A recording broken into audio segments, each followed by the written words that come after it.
martial arts in the welterweight division. This bout is sponsored in part by Rejuveline Med Spa. Introducing our referee in charge of this bout, Big Mark Reyes.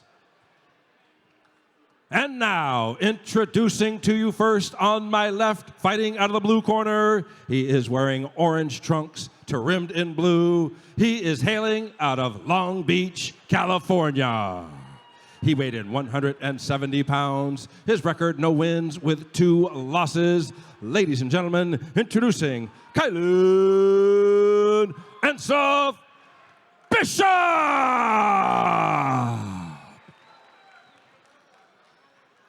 His opponent across the cage on my right, fighting out of the red corner. He is wearing black trunks. He is training out of Black House MMA in Gardena by way of Alexandria, Egypt.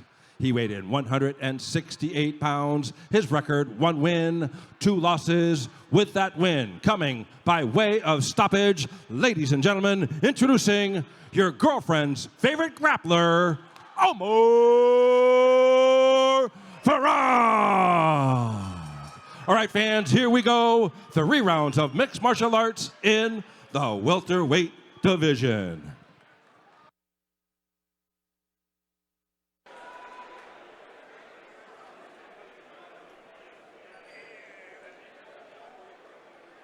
All right, John, we're ready to get back to work here. Yep. Omar versus Bishop. Omar in the red corner, Bishop in blue. On that jab. Bishop looking very calm in the southpaw stance. Nice kick there by Bishop. Oh, and that's it. He put him out. They're going to stop this. They should stop this. Going for the choke. And he's a little off. He is off to the side. But it is interesting because he did have it almost look like it was wrapped up. There is a guillotine finish here. Omar was starting to try to lift him up, but he is very much in danger. He has to be very careful about how he is here. There's still 2:20 left to go, and now looks like he is palming and gripping on that other hand to make sure he doesn't get that guillotine back in. Yeah, Omar with a single leg takedown. Nicely done. Great recovery. The way that he reacted to those punches, and being that this is amateur MMA, I am shocked that they didn't stop the fight right there. Having said that, he has recovered fantastically, at least from what we've seen so far. And I mean, this is a pretty good place to have recovered too. What they'll probably ask is for him to be a little bit more active in this position.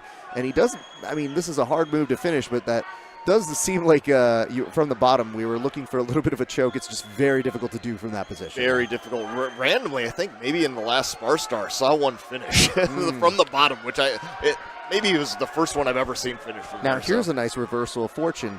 You're seeing Omar looking to try and get a rear naked choke from this position, and he may, nope, he's going to continue on making sure he applies that pressure to keep his opponent down, and Bishop, still at this point trying to get him down, but we have to be very careful here. Now, John, talk to me a little bit about leg locks in the amateur world. Yeah, I believe they're not allowed to do heel hooks. Yep. So that's what he was looking. That's what it looked like he was going to go for, or maybe just sit into saddle. But opted to come up on top, which I think is a great move. Why mess with the legs when you can be on top in MMA? Especially if you're good at holding your opponent down. For an armbar attempt, but that bottom shin has to get across the torso for that to happen. So I'm not sure exactly what the game plan was going on there, but Bishop now getting mounted by Omar. Omar going to look to tee off. About 30 seconds left. Throwing up this triangle, and this was nicely done. Wow. That triangle could be a finish here, John. Yeah. There's still 22 seconds left to go. It's a little off, but it might be enough. And now with the arm. Now going into the mount. And Bishop's moving maybe just enough to keep things going. He may just survive this next round. He has only a few seconds left, but you are seeing Omar try to apply as much pressure as possible. The referee checking in, and it does look like, yes, we are going to go to the next round, as it will dictate. That will not be the finish right there, John. Yeah, man. I mean, Bishop had a really good defense on that triangle. He was doing what I call the Kimura defense. You kind of put your arm in that Kimura position. You put it around the leg of your opponent, throwing up that triangle. Then you have to switch what you're doing. You can switch to a reverse triangle. You can change the angle of the triangle. There's like a nice little push choke there. That's fantastic. But Omar wasn't doing any of those things to adjust to that defense that Bishop threw up. So he wasn't able to get the submission, but what he did do, which I think was very smart, is just start punching, right? Yeah. Start teeing off, and that will bring that hand come flying around so they can block those punches, and that kind of resets the position. Can we talk about how wild that was? We started off with a finish that could have fooled us, but it wasn't a finish. The fight continued because the movement was so good in there. So it's hard to stop something when that momentum is still going. Then we see, to his credit, you saw Omar get almost every position that he wanted from there. And he was able to get to mount. He was able to get the back, but he wasn't able to necessarily finish. Maybe some extra time at the end of that with that triangle. Who knows? But we start a second round with both these gentlemen having something to show for it thus far in. Yeah, and that was quite the output, too. And I think Omar always bounced around pretty good. I think he might be a bit tired, so we'll see how long that lasts. And I'm curious to see how Bishop is going to fare, too. Going for this is the problem with guillotines in MMA. If you miss them, you end up on your back, right? So high risk, high reward. Well, the angle is tough too when you can't get that overhand, like you can't get that over on that shoulder. It just puts you in an odd position there. Yeah, and here's more of just like Omar is across his body, so this becomes very, very difficult for Bishop. And you can see it looks like Omar's just content to push Bishop up against the cage and look to throw some punches, but Bishop's going to use this to stand up, and he should. Grabbing this lat grip, this is interesting. Usually we do this when we're trying to lat whip or something else in that same family, but I'd love to see him just maybe throwing a collar tie and try to stand up. I mean, he was nearly all the way up on his feet there. Could be fatigue setting in, hard to say. Good underhook from Omar. Yep, trying to knee cut pass. Now goes to the opposite side. Just hanging out very loosely. I feel like he could step past the guard at any time. Perhaps wants to stay in the half guard to help keep Bishop down. But just with the extra pressure from that situation. Yeah, just being on the legs too. Oh, and Bishop stands all the way up. Omar slips, ends up on bottom, and I think now we're starting to see that fatigue that I was curious about going into this round from Omar. Bishop on top. He's got an overhook, trying to staple that hand down and throw some punches, but Omar very nicely getting up to this single leg. And Bishop just accepting being on bottom, looking for a front choke. I think that's a terrible idea. He's looking for a front choke across the body like this. It's not like a traditional guillotine position or a donor's position. Tries to throw a spinning back fist, falls on his back, and Omar is going to go right over into mount here. Oh, no, Bishop just holding on. This is never good from mount. I thought maybe he was going for a decent squeezle or something where you can get an actual choke. But just holding on does you no good, especially Omar wasn't even trying to throw punches. Good underhook. Now, this is risky. You can fall into a triangle, as we're seeing here. Omar's really trying to throw this triangle, but you could get on top. Curious to see if he'll be able to finish this one. He wasn't able to in the previous round. Now he has 20 seconds here. He does have an arm as well that he could be messing with. I think you can also get a finish from that arm more than you can in the triangle, because the triangle's starting to loosen up ever so slightly with these last 10 seconds here. And he is doing a step over, which should alleviate it. But the problem is, I hate to say this though, John, fatigue is sometimes a two-way street. I think both these gentlemen are exhausted right now. And so look at Omar here. You look over on the one side with Jeffrey, and you think, okay, go Gadget, do this. And your body's just maybe not reacting in the way, because I could see the brain ticking like, I want this, or I'm looking to try and do this. And I think he's getting stuck in those positions. So as a result of it, you're getting two gentlemen who really at this point, it's just attrition. And I have to say, it does look like there may be that nice advantage for Omar, who has been more consistent with his attacks, a little bit more consistent on putting in the pressure, and with those two submission attempts that were fairly big, should be there. And I would note this, if Jeffrey is looking to finish that guillotine, I think at this point it's not going to serve you well unless you're able to keep your body a little bit back. every time you get rushed up against that cage, it is very difficult to finish when somebody's putting that much of their body into you. Yeah, he's not been making a great angle on these, and he's been winding up on bottom. I would love to see him just abandon ship and either try to just stay standing and strike or wrestle back. Like, don't sacrifice your position and going for this front choke like he's been going for. But it's not netted him anything. Now, having said that, Omar is looking tired right from the get-go. So these are some better punches from Bishop. Oh, and an extremely lazy level change. And it's not out of laziness, it's out of... It's exhaustion.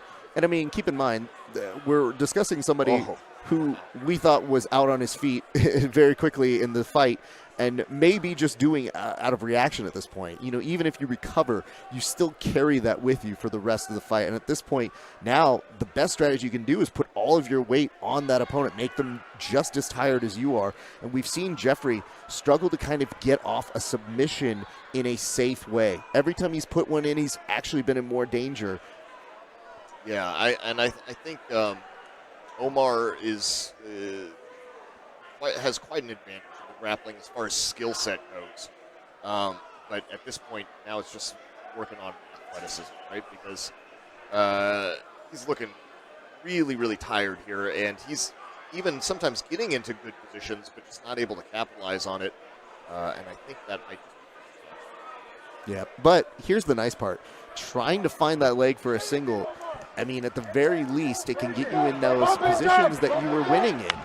And it's tough because if you get stuffed like this, you know, normally that's where you're in a better submission danger. And we've seen, though, that it's just so hard to fight that right angle for Jeffrey in this particular fight. Here he goes standing up again. His posture is not the best, though. The curvature of his spine. Now trying to get around both legs. If he can connect the hands, this will be a great takedown. Very high percentage, but getting around both of the legs with his hands and get below the hips is that can be tough to do when it's up against the cage. Well, the referee now giving us kind of a final 1 minute of standing. Told them, you know, there wasn't much action going on in that place, but gentlemen, let's see if we can finish here. Omar's shaking that out. You can see the fatigue in his arms.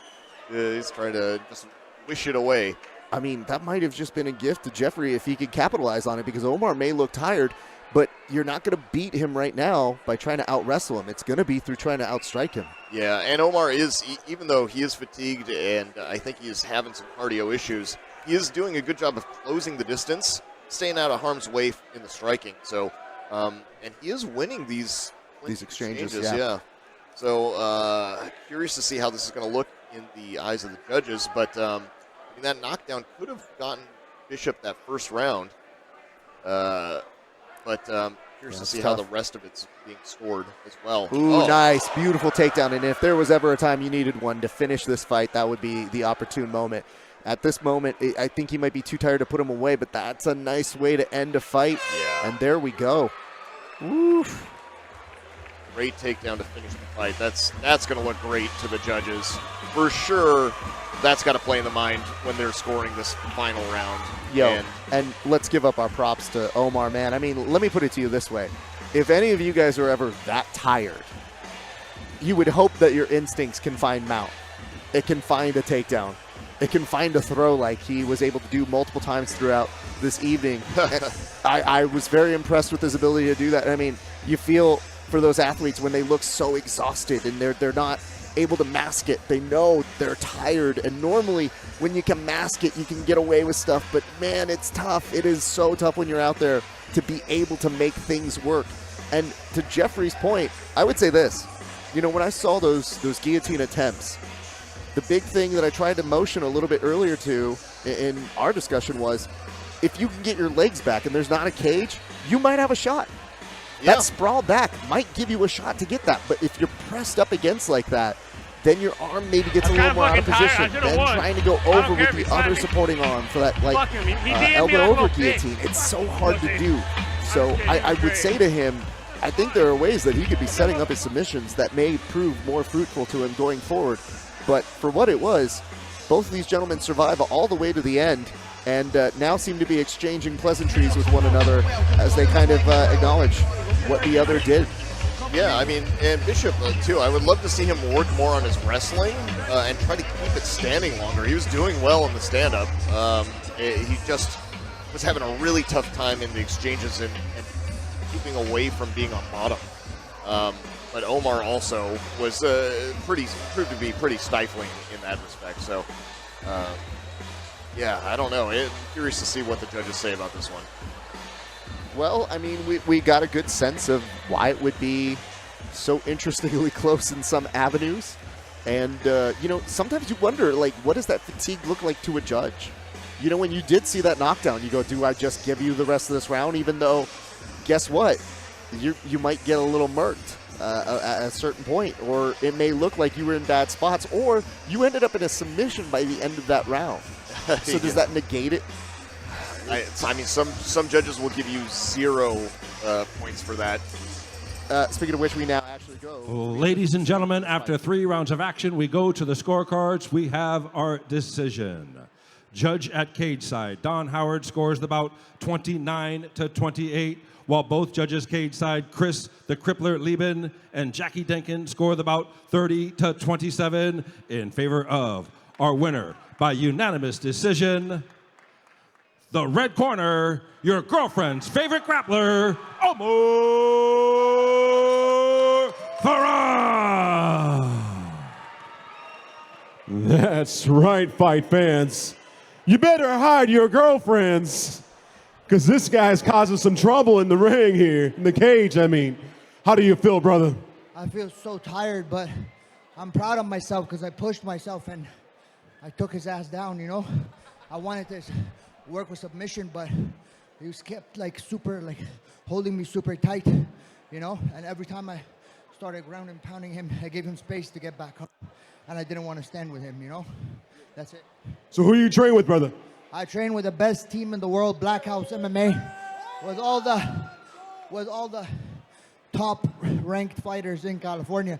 Christian DeGuerro, Albert Morales, the UFC vet, Emran, Anthony Romero, Hobson Jr., Tommy Aaron, and my striking coach, Jason Park, and Coach Kenny Johnson, my wrestling coach. And I'm also a Brazilian Jiu-Jitsu purple belt under Cobrinha. Well, folks, you better hide your girlfriends, better hide your wives, because we got Omar Amer.